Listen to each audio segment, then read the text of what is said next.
오늘 우리에게 주신 하나님 말씀은 에스겔 5장의 말씀입니다. 에스겔 5장 1절부터 17절인데 우리 1절에서 9절까지만 저와 여러분이 교독하겠습니다. 마지막 절은 함께 읽습니다. 너 인자야, 너는 날카로운 칼을 가져다가 삭도로 삼아 네 머리털과 수염을 깎아서 저울로 달아 나누어 두라.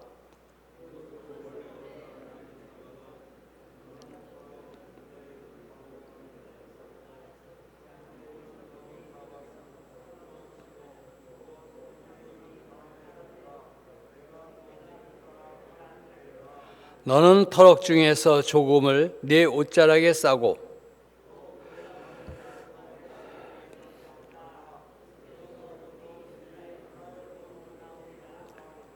주 여호와께서 이와 같이 이르시되 이것이 곧 예루살렘이라. 내가 그를 이방인 가운데에 두어 나라들이 둘러 있게 하였거늘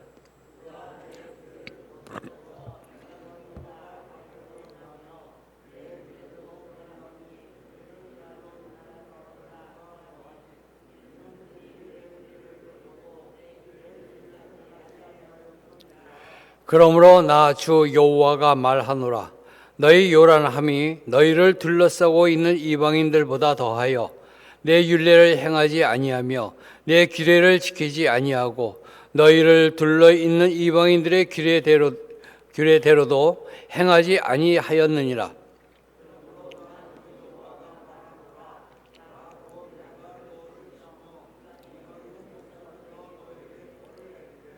같이 읽습니다. 네 모든 가증한 일로 말미암아 내가 전무후무하게 네게 내릴지라. 아멘. 날씨가 많이 춥습니다. 새벽에 나오기 힘드실 텐데 또 하루의 시작을 우리 주님 앞에 드리겠다는 마음을 가지고 추위를 뚫고 들어온 여러분에게 하나님께서 항상 평강을 주실 줄로 믿습니다. 또 목표하고 계획하고 또 기도하는 제목마다 하나님이 오늘도 응답하여 주심으로 말미암아 살아계신 하나님을 직접 만나는 축복이 있기를 소원합니다. 어제 새벽 기도회 때부터 묵상한 에스겔서 4장 1절로부터 시작해서 오늘 읽은 5장 4절까지 네 가지 예언적인 행동을 기록하고 있습니다. 그 첫 번째 행동은 바벨론의 예루살렘 포위에 대한 상징적인 행동을 보여주고 있고, 두 번째는 포로 기간에 대한 상징적인 행동을 보여주고 있습니다. 그리고 세 번째는 예루살렘에 닥칠 기근에 대한 상징적인 행동을 4장에서 보여주고 있었습니다. 그리고 오늘 5장 1절로부터 4절까지를 보면 예루살렘의 멸망 그리고 포로됨에 대한 상징적인 행동을 보여주고 있습니다. 그리고 5절부터 17절까지는 이 네 가지 상징적인 행동들에 대한 설명으로서 하나님의 뜻을 어긴 자들, 그들에 대한 공의로우신 하나님의 크신 진노를 보여주고 있습니다. 오늘 읽은 1절에서 4절은 앞선 세 가지 상징적인 행동에 더하여서 유다 민족에게 임할 하나님의 심판의 확실성을 다시 한번 선포하고 있는 것입니다. 그 심판의 확실성은 머리털과 수염을 잘라 다 태우고 칼로 치고 또 바람에 흩어버리는 에스겔의 행동을 통해서 상징하는 것이죠. 우리는 오늘 이 본문을 통하여 다시 한번 하나님께서는 결코 죄를 묵인하지 않으신다는 사실, 죄가 얼마나 사람을 비참하게 하는가에 대하여 심각한 깨달음을 가져야 할 줄로 믿습니다.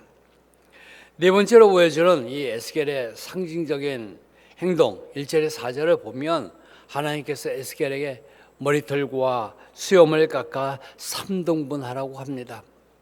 그 이스라엘 백성에게 머리털을 미는 것은 아주 수치로운 일이었습니다. 그러나 에스겔은 감당했습니다. 그리고 그 머리털을 잘라 그래서 나눠진 그 터럭, 세 터럭에 다른 행동을 하게 합니다. 먼저 3분의 1 성읍 안에서 불살라지는 터럭입니다. 그리고 이것은 예루살렘이 이제 포위돼서 기근 등으로 인해서 그 성 안에서 죽게 되는 사람들을 상징하는 것이죠.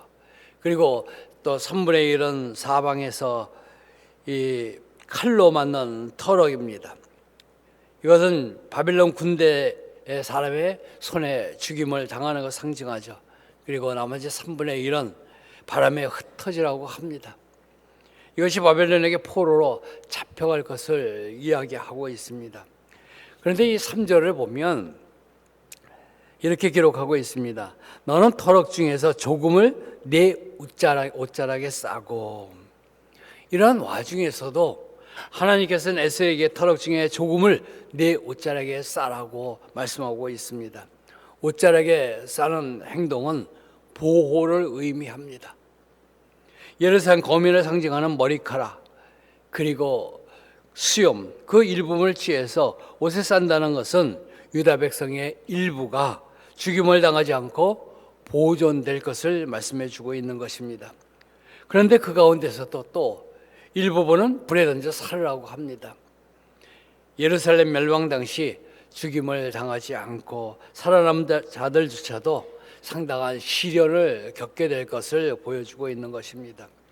이렇게 유다 백성들이 이러한 형벌을 받고 이러한 심판을 받게 되는 이유가 무엇일까? 5절부터 그것을 잘 설명하고 있습니다. 우리 5절 말씀 같이 읽겠습니다.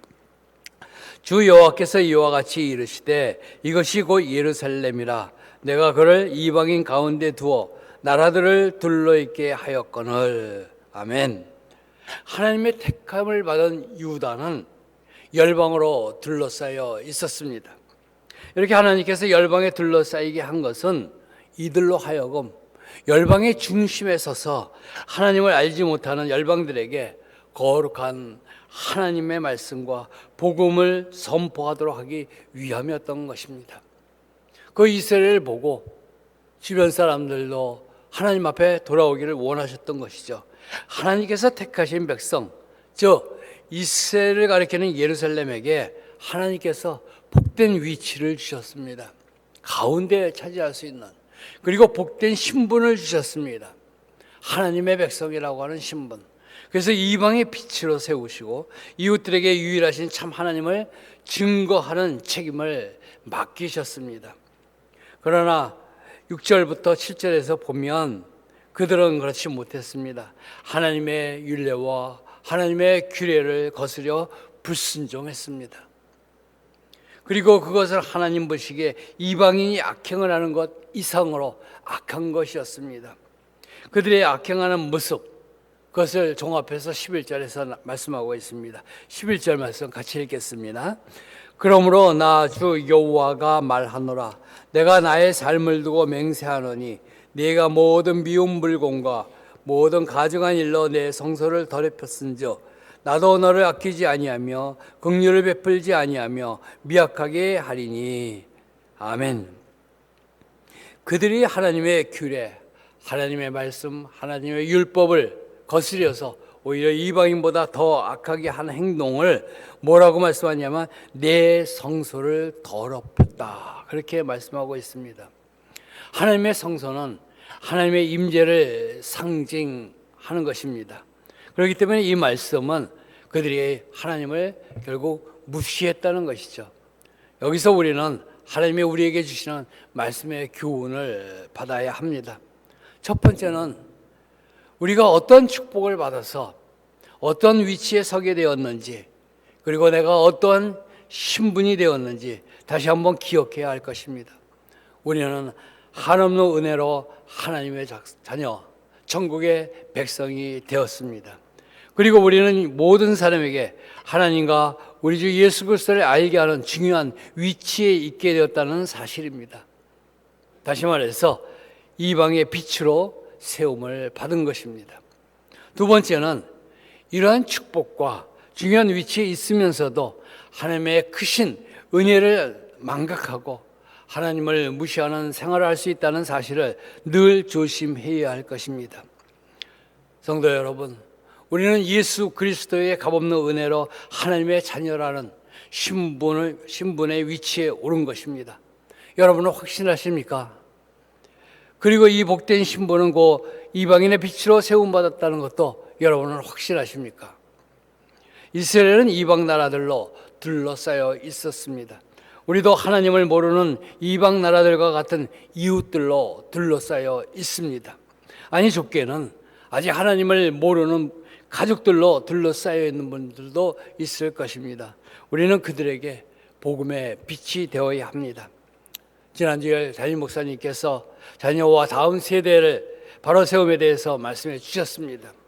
이웃은 둘째 치더라도 내 가족, 내 자녀들에게 복음이 들어가게 하여야 한다는 것입니다. 자녀들과 함께 한 교회를 즐겁게 예배한다면 얼마나 즐겁고 하나님이 기뻐하시겠습니까? 안타깝게도 저는 자녀들과 한 교회를 섬기지 못하고 있습니다. 제게는 딸이 있고 아들이 있습니다.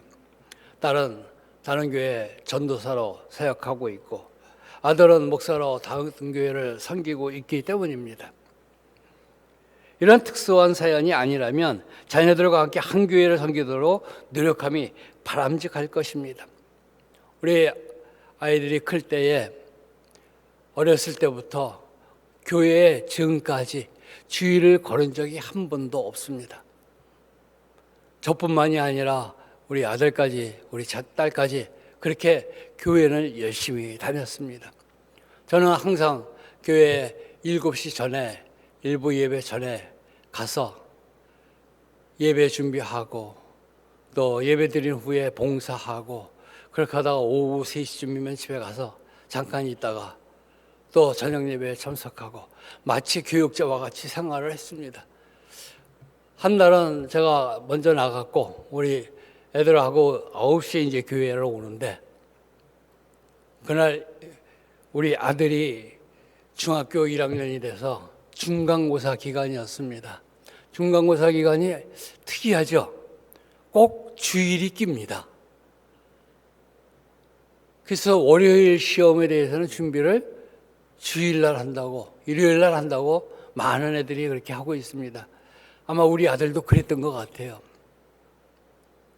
교회 가자고 하니까 내일 시험 공부해야 된다고 그 한마디를 한 것 같습니다. 그러자 우리 집사람이 한 행동은 무엇이었냐 하면 그래 그러면 이제는 학교 가지 말자. 6일 동안 놀고 주일만 교회에 가서 열심히 하자. 그러고선 책가방에 책을 다 집어넣고 쓰레기통에 갖다 버렸습니다. 그리고 애를 데리고 교회로 왔습니다. 애가 울면서 왔죠. 나중에 들으니까 걔가 중등부 예배가 끝나자마자 집으로 뛰어와서 그 가방을 찾고 집에다 갖다 놨다고 합니다. 그리고 다시 교회로 가서 성가대 연습에 참여하고 또 자기가 할 수 있는 책임 맡은 것을 감당하고 왔다고 합니다. 그 이후로 어떤 이유로 돼서라도 교회에 안 간다는 이야기를 하지 않았습니다. 부모는 자녀들에게 완강할 때는 완강해야 합니다. 부모의 마음이 학교에 안 보내고 싶었습니까? 보내고 싶은 마음이었지만 믿음에서 떨어져 나가지 않도록 하기 위해서 그 무슨 대가를 치르더라도 하겠다고 하는 마음이 있기에 그들이 장성해서 지금도 하나님을 믿고 그 자녀들까지도 교회에 열심으로 나가고 있습니다. 이 모습이 우리에게 있어야 할 줄로 믿습니다.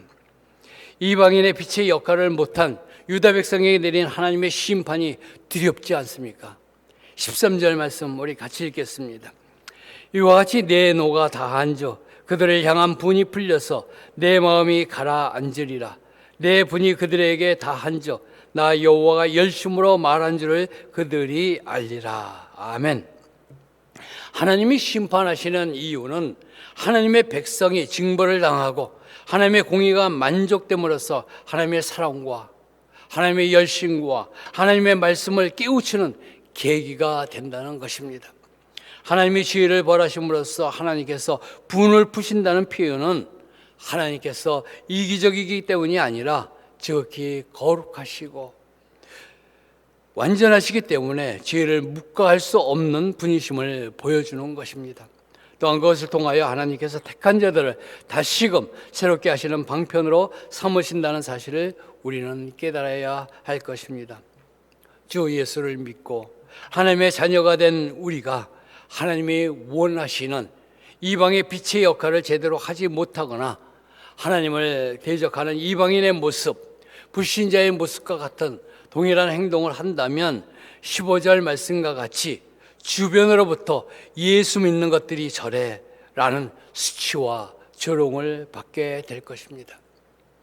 우리는 복음의 빛을 받은 빛의 사자들입니다. 오늘 우리가 부른 찬송가 502장의 가사처럼 선한 일 위해서 우리는 힘써야 합니다. 이 선한 일은 바로 주님께서 하신 주를 믿는 일입니다. 그리고 주의 사랑을 전파하고 눈이 어두워서 복음의 빛을 못 본 사람들에게 복음의 빛을 비추어 줘야 할 것입니다. 하나님의 준엄한 심판이 임하기 전에 하나님께서 우리를 부르셔서 하나님의 자녀라는 권세를 주셨고 주님께서 이방의 빛으로 삼아 살아가라는 그 부탁하신 그 말씀을 기억하면서 내 가족, 내 이웃을 주님께로 인도함으로 말미암아 그들이 심판받지 않도록 심판이 이르기 전에 그들도 복음을 받아들일 수 있도록 애쓰는 저와 여러분이 되시기를 주님의 이름으로 축원합니다. 기도하겠습니다. 사랑과 은혜가 많으신 아버지 하나님, 추운 겨울이 되었습니다. 새벽에 하나님 앞에 나오기가 힘든 날씨입니다. 그러나 우리가 주님 앞에서 첫날을 시작하고자 하는 그 마음, 어떤 것도 막을 수 없는 줄로 믿습니다. 하나님 앞에 하루를 시작할 때에 주님을 만나보고 주님께 기도하고 시작하는 우리 모두에게 우리 하나님 정말로 귀한 위치를 주셨사오니 그 삶 속에서 주님께서 맡겨주신 그 모든 것들 감당하는 저희 모두가 되도록 도와주시옵소서. 하나님은 우리를 부르셔서 우리에게 빛의 사자가 되라고 하신 줄로 믿습니다. 이방의 빛의 역할을 하라고 한 줄로 믿습니다. 아버지 하나님, 내 모든 행동 하나하나가 다른 사람들 보기에 예수 믿는 사람은 달라라고 하는 모습을 보며 그들도 예수 믿는 길로 인도하는 우리 모두가 되기를 원합니다. 특별히 내 가족 그리고 나의 가까운 형제들, 자매들 우리 주님 앞으로 인도하는데 힘쓰는 저희 모두가 되도록 축복하여 주시기를 원합니다. 우리 동성교회에 함께하여 주시고 우리 하나님께서 온 성도들이 한 마음을 가지고 교회를 위하여 기도하고 교회로 많은 사람을 인도함으로 말미암아 우리 하나님을 기뻐하시게 하는 우리 교회가 될 수 있도록 복내려 주시옵소서. 담임 목사님에게 건강 주시고 말씀의 능력을 더하여 주심으로 말미암아 말씀을 주실 때마다 우리의 삶 속에서 크게 우리의 가슴을 역동하게 만드는 말씀이 될 수 있도록 은혜 베풀어 주시옵소서. 오늘도 우리 주님 앞에 드린 조그만 헌금 우리 하나님이 기쁘게 받아주시고 저 헌금이 쓰이는 곳마다 하나님의 영광 드러나게 하여 주시며 저 속에 담겨있는 저들의 간절한 기도의 마음을 우리 주님 흠양하여 주시옵소서. 감사하고 예수님 이름으로 기도하옵나이다. 아멘.